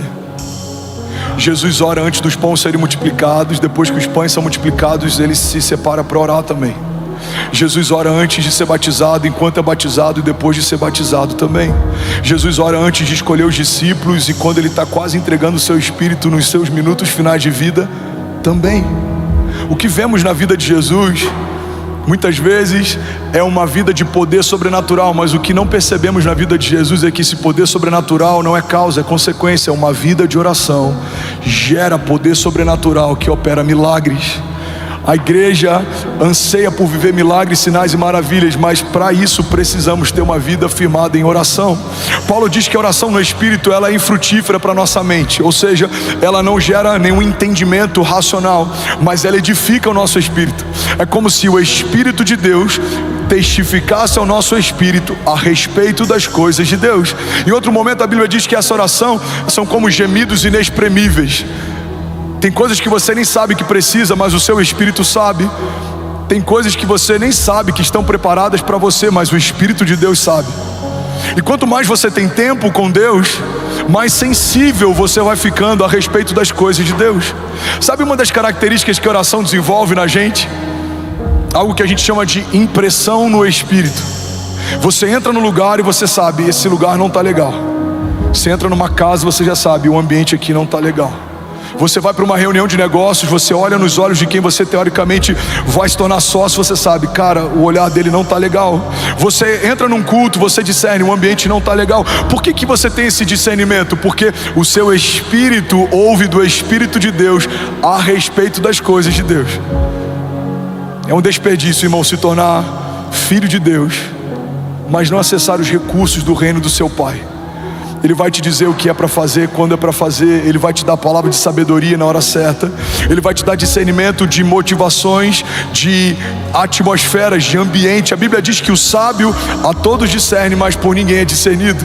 A Bíblia diz que o sábio discerne tempos e estações. Ele faz a coisa certa no tempo certo. Mas tudo isso é gerado num ambiente em que ninguém vê. Sabe, não são as nossas lives de oração, é a nossa oração no secreto. É quando ninguém ouve o teu choro, é quando ninguém ouve o teu clamor, é quando ninguém ouve a tua oração. É nesse momento que existe algo poderoso sendo gerado nos céus. A Bíblia diz que os céus recompensam o nosso tempo de secreto. Alguém está comigo? Diga amém. Jesus orou ensinando a oração do Pai Nosso, Lucas 11:1. A Bíblia diz assim: certo dia, Jesus estava orando em um determinado lugar. E tendo terminado, um dos seus discípulos lhe disse: Senhor, ensina-nos a orar, como João ensinou os discípulos dele. Então Jesus disse: quando vocês orarem, digam assim, vamos ler junto? Pai, santificado seja o teu nome, e venha o teu reino. Dá-nos cada dia o nosso pão cotidiano. Está em qual versão? Está na versão... Bota na versão NVI, por favor, meu lindo. Eu acho que está na versão Almeida, deve ter uns 60 anos. Eu estou brincando, mas é sério. Volta lá, por favor, lindão. Lucas 11:1, versículo 1. Certo dia Jesus estava orando em determinado lugar. Onde é que ele estava? Orando de novo. E tendo terminado, um dos seus discípulos lhe disse: Senhor, ensina-nos a orar, como João ensinou aos discípulos dele. Versículo 2. Então Jesus lhes disse: quando vocês orarem, digam: Pai, santificado seja o teu nome, e venha o teu reino. Dá-nos cada dia o nosso pão cotidiano. Perdoa os nossos pecados, pois também perdoamos a todos os que nos devem, e não nos deixe cair em tentação. E algumas versões diz: mas livra-nos do mal. Amém. A oração do Pai Nosso é uma oração que muitas vezes a gente ora junto antes de um jogo de futebol. A gente vê a seleção brasileira orando antes de uma partida importante, mas muitas vezes a gente ora de forma automática. A oração do Pai Nosso carrega os princípios mais poderosos do reino de Deus, porque fala a respeito de dependência e de reconhecimento da pessoa de Jesus e da autoridade que o Pai carrega. Santificado seja o teu nome, venha a nós o teu reino, seja feita a tua vontade. O pão nosso de cada dia nos dai hoje, perdoa as nossas ofensas, não nos deixa cair em tentação. A oração do Pai Nosso coloca a criação no seu devido lugar e coloca o Deus Criador no seu devido lugar também. Quando você ora segundo esses princípios, você reconhece que se não for o Senhor, você não pode nada. Se não for o Senhor, eu não tenho o que comer. Se não fosse o perdão de Deus, eu não tenho nem como perdoar. Se não fosse a vontade de Deus, eu não tenho como me mover. A oração do Pai Nosso é uma oração que foi ensinada por Jesus e carrega alguns princípios que são fundamentais no reino de Deus. A gente vê Jesus ensinando a oração do Pai Nosso, mas a gente também vê Jesus orando na ceia. Mateus 26 diz assim: quando comiam, Jesus tomou pão e abençoando, o partiu e o deu aos seus discípulos e disse: tomai e comei, isso é o meu corpo. E tomando o cálice, dando graças, deu então para eles dizendo: bebei dele todos vocês. Jesus, ele ora em todos os momentos, e inclusive ele ora na cruz e no Getsemane. Mateus 26:36 é um dos momentos mais pontuais dos evangelhos. Alguém está comigo aqui ainda? Diga amém. Versículo 36 diz assim: então chegou Jesus com eles a um lugar chamado Getsemane e disse a seus discípulos: assentai-vos aqui enquanto eu vou orar. Versículo 39, indo um pouco mais adiante, prostrou-se sobre o seu rosto, orando e dizendo: meu Pai, se é possível, passe de mim esse cálice, mas todavia não seja como eu quero, mas como tu queres. Versículo 42, indo então uma segunda vez, Jesus orou dizendo: Pai meu, se esse cálice não pode passar de mim sem eu beber, que seja feita a sua vontade. Versículo 44, e deixando-os de novo, foi orar pela terceira vez, dizendo as mesmas palavras. Uma oração de Jesus no Getsemane é um dos momentos mais angustiantes dos evangelhos, porque é um momento em que a gente vê Jesus tão vulnerável a ponto de transpirar sangue. Jesus está angustiado, ele sente uma angústia mortal. Jesus sabe que pela primeira vez ele vai ser desconectado da Trindade. Jesus sabe que vai deixar de ser justiça de Deus e vai se tornar pecado. Pela primeira vez, o Filho não vai ser mais um com o Pai e com o Espírito Santo. A Bíblia diz que aquele que não cometeu pecado se fez pecado por nós, para que nós fôssemos feitos justiça de Deus. Mas no momento de angústia, o que Jesus faz não é correr ou fugir, o que Jesus faz é orar. Jesus ora antes da multiplicação. Jesus ora antes de se entregar como um pão partido por nós. Jesus ora antes de escolher os discípulos. Jesus ora pelos discípulos antes de enviá-los. Jesus ora antes de ser batizado. Jesus ora assim que foi batizado. Igreja de Jesus, olha para mim, guarda isso com todo carinho. Precisamos orar em tempo e fora de tempo, se quisermos viver a plenitude do que Deus nos prometeu. Você não vai sustentar as promessas da sua casa se não carregar vida de oração. Você não vai conseguir liberar o destino dos seus filhos se você não tiver encharcado da vida de Deus, porque tem poder quem ora. Muita oração, muito poder; pouca oração, pouco poder. A gente ouve isso há muito tempo na igreja, mas precisamos entender que isso é uma realidade. Quando vemos tantas manifestações acontecendo, tantas curas, tantos sinais, tantas maravilhas, Deus abrindo portas, um mover sobrenatural, precisamos entender que isso é uma resposta pública a pessoas que gastam tempo no secreto. Quanto mais profunda é a sua vida de oração, mais extraordinário vão ser os seus testemunhos. E eu não sei qual é a tua expectativa para 2024, mas a minha oração é para que ainda esse ano a gente possa viver o maior romper da nossa história. A gente possa colher coisas que a gente não colheu, a gente possa viver milagres que a gente não viveu. Mas para isso, irmão, não tem expectativa que sustente um milagre sobrenatural se não for a partir de uma vida de oração. Você está comigo? Diga amém. Os voluntários estão comigo? Diga amém. Os pastores apaixonados estão comigo? Diga amém. Por que tanta resistência nesse culto? Porque esse entendimento muda a vida de uma igreja. Por que tanto silêncio nesse culto? Porque queremos o fruto de uma vida de oração de alguém, mas nem sempre queremos ouvir sobre a necessidade de orarmos mais. Essa pregação para a nossa geração corre o risco de se tornar até entediante. Muitos querem ouvir sobre avivamento, poucos querem entender como os avivamentos começam. A Bíblia fala que Elias orava e algo acontecia. A Bíblia fala que Josué, a Bíblia fala de homens de Deus: Moisés, Davi, José, Pedro, Paulo. Todos esses homens foram marcados por Deus no secreto. Lemos sobre as suas recompensas públicas. Não conseguimos ter ideia do quanto eles geraram em oração aquilo que viveram enquanto todos viam. Igreja, olha para mim, o que vamos viver como igreja, o que você vai viver como casa, não se compara com aquilo que você viveu até aqui. A Bíblia diz que olhos não viram, ouvidos não ouviram e nem penetrou no coração do homem aquilo que Deus tem preparado para aqueles que creem. Mas nesse mesmo texto diz: mas Deus já o revelou por meio do seu Espírito. Algumas pessoas me perguntam: pastor, você imaginava viver o que você está vivendo? Não, há 10 anos atrás não, mas há 2 anos sim. Eu vi aquilo que vivemos hoje quando isso era impossível. Se você me perguntar: André, você imagina que aquilo que a gente vai viver daqui a 10 anos como vai ser? Não, daqui a 10 anos não, mas os próximos 2 Deus já me revelou. A gente não vai andar no escuro tateando, tentando encontrar um caminho, não. Enquanto você caminha, mesmo que os seus olhos não veem, Deus está dizendo o que Ele preparou para aqueles que creem. E os seus olhos não viram, os seus ouvidos não ouviram, não penetrou no teu coração, mas Ele já revelou por meio do Espírito.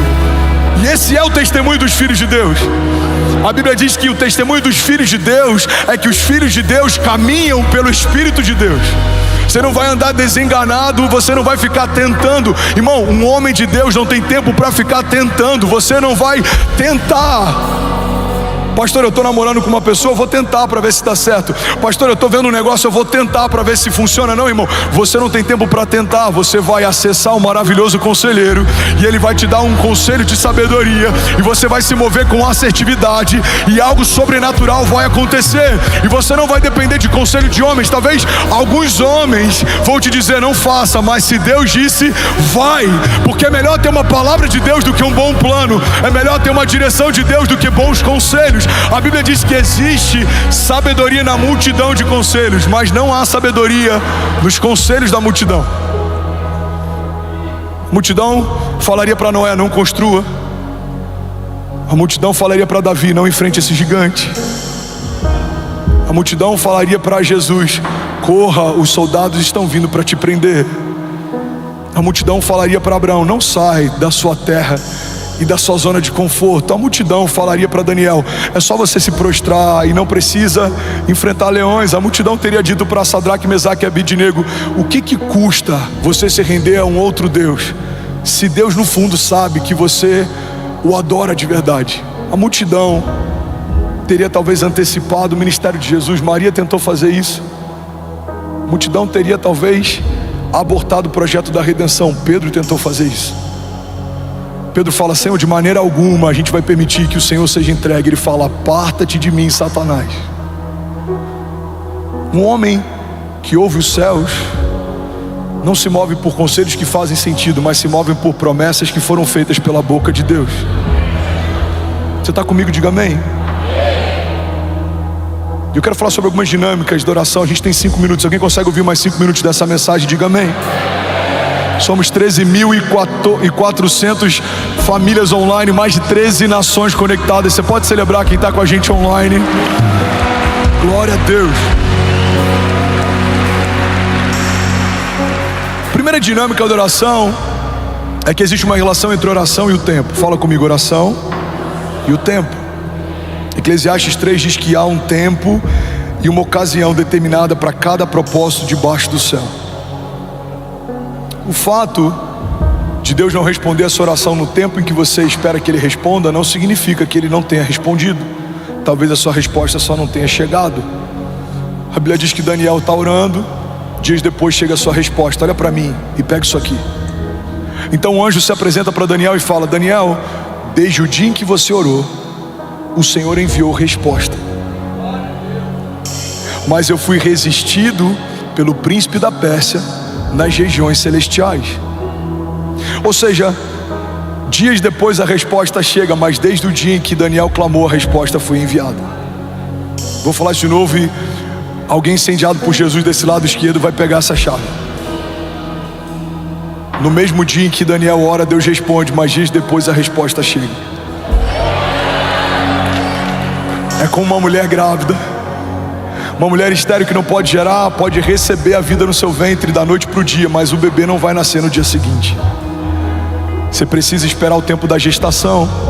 Sabe, o fato de você não tocar ainda em alguns milagres não significa que eles já não sejam realidade. Deus já enviou algumas respostas, Deus já respondeu algumas dúvidas e inquietações, Deus já está movendo algumas realidades, Deus já está abrindo algumas portas. Irmão, eu creio que enquanto a gente está aqui, Deus já está curando algumas enfermidades, Deus já está visitando alguns ventres. Vamos, eu quero profetizar sobre alguém. Enquanto estamos aqui, Deus já está removendo do coração de pessoas projetos que Ele não se alegra, ideias que não foi Ele quem deu, mas Deus também está confirmando no coração de pessoas lugares, sociedades, negócios, projetos que é o Senhor quem te deu. Ele está dizendo: filho, fui eu quem fiz, fui eu quem abri, fui eu quem te deu. Avance, creia, não tenha medo, não tenha medo, eu sou contigo, eu estou com você. Essa porta fui eu quem abri, essa sociedade fui eu quem propus, essa empresa fui eu quem te dei, porque a porta que Deus fecha, ninguém abre, mas a porta que Deus abre, irmão, ninguém fecha.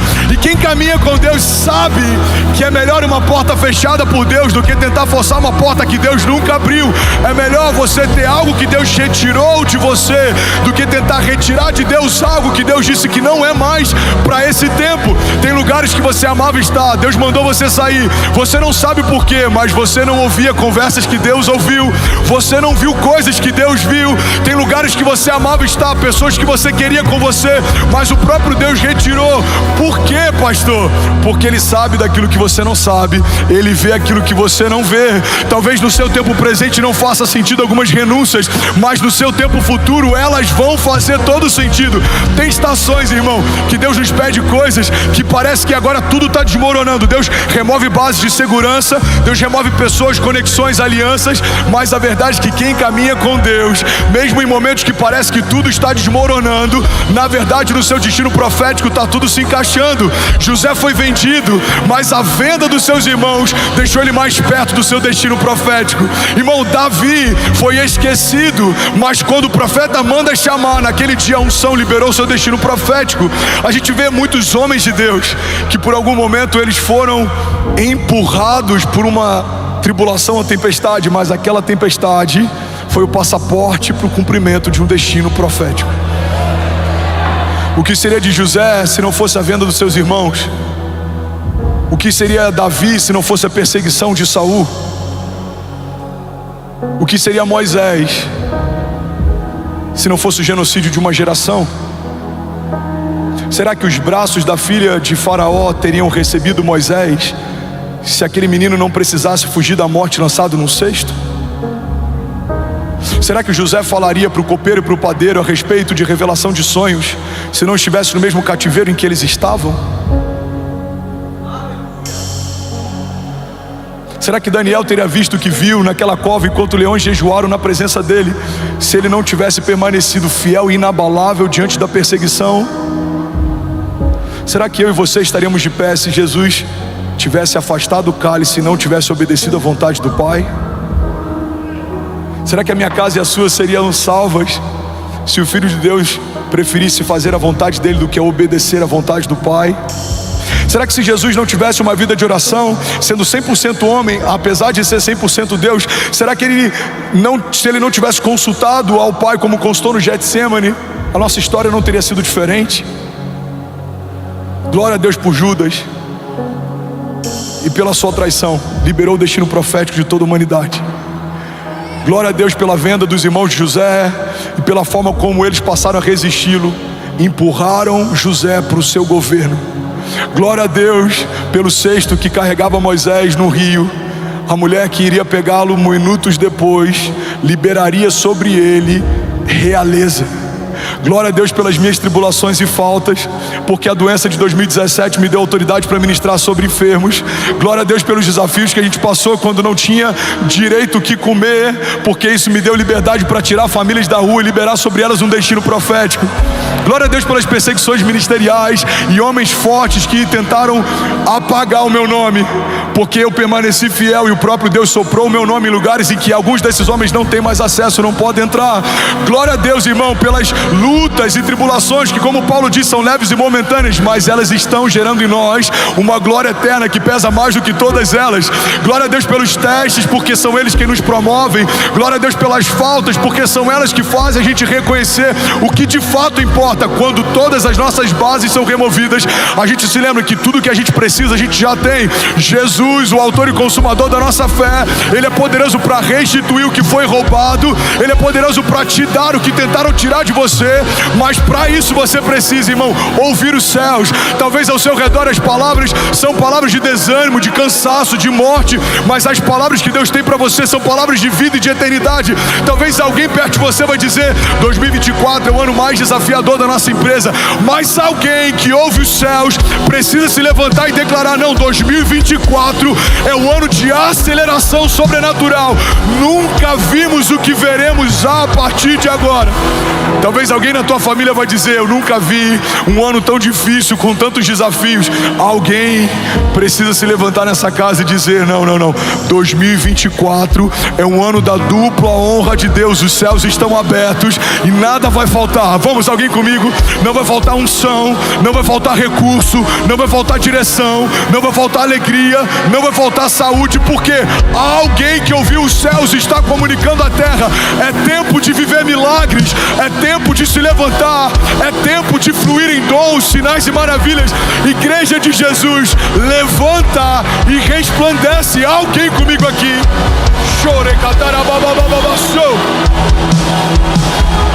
Aleluia, aleluia. Vamos, se for para Jesus, você pode fazer melhor. Aleluia. Você vai chegar na sua segunda-feira, e quando você ouvir algo que não coopera com o que Deus te falou, você precisa combater o que ouviu. Irmão, eu acho que a gente vai precisar fechar. Por quê? As contas não estão fechando. Deixa eu ver. Deus te deu uma palavra? Deu. Então faça sonhos maiores do que você tinha antes da crise, porque se foi Deus quem te deu essa empresa, é Ele quem vai fazer ela superar qualquer tribulação. Você está com desafios no casamento? Creia, o Deus que abençoou essa aliança é o Deus que vai manter essa aliança de pé. Você não vai pensar como seria se você se divorciasse. Você vai pensar: aonde faremos as bodas no próximo ano? Vamos, alguém comigo? Se alguma mulher aqui não consegue gerar, coloca a mão sobre o seu ventre. Você não vai ficar pensando como seria bom se eu tivesse um filho, não. Você vai pensar qual o nome que ele vai ter quando o Senhor me der. Irmão, a fé é uma dinâmica de antecipação. Tratar as coisas que não são como se já fossem. Alguém comigo aqui, diga amém. Levante suas mãos, declare com autoridade: diga: Pai, eu creio que há poder No nome de Jesus. Diga: eu creio que há poder em toda palavra que sai da boca de Deus a meu respeito. Diga: e a despeito do que o inferno está dizendo, eu carrego uma palavra de Deus. Diga: o Senhor não é homem para que minta, nem filho do homem para que se arrependa. Se Deus disse que vai acontecer, eu sei, no céu já aconteceu. Você pode dar um brado de liberdade no seu lugar. Vamos, será que alguém pode fazer barulho? Aleluia! Aleluia! Aleluia! Alguém feliz com Jesus ainda? Dinâmica da oração, ela tem que levar você para um lugar em que você vai ser incompreendido. Olha para mim e permanece de pé. A gente vai finalizar aqui. Vocês são incríveis. Se as suas orações fossem escutadas, ouvidas, se eu pegasse o seu tempo de secreto e colocasse no microfone aqui, será que alguém acharia loucura ou suas orações estão normais demais? Porque algumas das minhas orações gerariam em você crise. Será que o pastor está bem? Eu acho que ele está empolgado demais. Porque foi assim que trataram algumas palavras e projetos que eu apresentei para a igreja 2 anos atrás. Coisas que se ouviam nos bastidores: o menino está empolgado, ele é novo, isso é normal. Coisas que se ouvem 2 anos depois: ele deve ter visto algo que a gente não viu, porque está acontecendo tudo que ele falou. Mas assim vai ser sobre a sua casa. Recebe isso. Assim vai ser sobre os seus filhos. Você vai ver coisas nos seus filhos que ninguém está vendo. Você vai liberar isso sobre eles. Mas um dia, todos os olhos vão ver aquilo que Deus já revelou no Espírito. Você pode ter um filho dislexo, talvez com TDAH, qualquer problema de assimilação, de conexão. Você vai ouvir de Deus quem Ele é e você vai profetizar sobre Ele quem Ele é. Você é cabeça e não cauda. Você é filho de Deus. Você vai viver algo glorioso. O seu destino é extraordinário. Você vai tocar nações. Você vai ser grande entre os homens. Você vai aconselhar príncipes. Alguns vão olhar e falar: mas não faz sentido. Deus não te chamou para profetizar o que faz sentido. Deus te chamou para profetizar o que olhos não viram, ouvidos não ouviram, não penetrou no coração do homem. Há alguém comigo aqui? Diga amém. Quantas vezes a gente gasta tempo falando que todo mundo está vendo? O que todo mundo está vendo é óbvio, mas o que Deus vê? É sobre isso que precisamos falar. Como falaremos se não ouvimos? Eu preciso falar o que Deus fala. O que é fé? Fé é falar o que Deus fala, pensar como Deus pensa e ver o que Deus está vendo. A Bíblia diz: no ano em que morreu o rei Uzias, eu vi o Senhor assentado no alto, sublime trono. E haviam serafins que estavam em torno do seu trono, dizendo: Santo, Santo, Santo é o Senhor dos exércitos, e toda a terra está cheia da sua glória. Mas a Bíblia diz que assim que o profeta foi levado à sala do trono, a primeira coisa que ele teve foi angústia, medo. Ele fala: Senhor, ai de mim que sou impuro e habito em meio a um povo de impuros lábios. Então um anjo pega uma brasa viva no altar e toca os lábios dele, e ele vive esse momento que é único. Mas nesse dia algo acontece. A palavra de Deus revela para nós um contraste entre aqueles que caminham na terra e olham para cima, e aqueles que caminham nos céus e olham para baixo. Um homem de Deus que caminha na terra e olha para cima tem medo quando vê a santidade de Deus. Ele acha que está tudo perdido, ele é um homem puro, e o povo em que ele caminha é um povo de impuros lábios. Mas a Bíblia diz que os anjos de Deus, quando olham dos céus para a terra, eles veem que toda a terra está cheia da glória de Deus.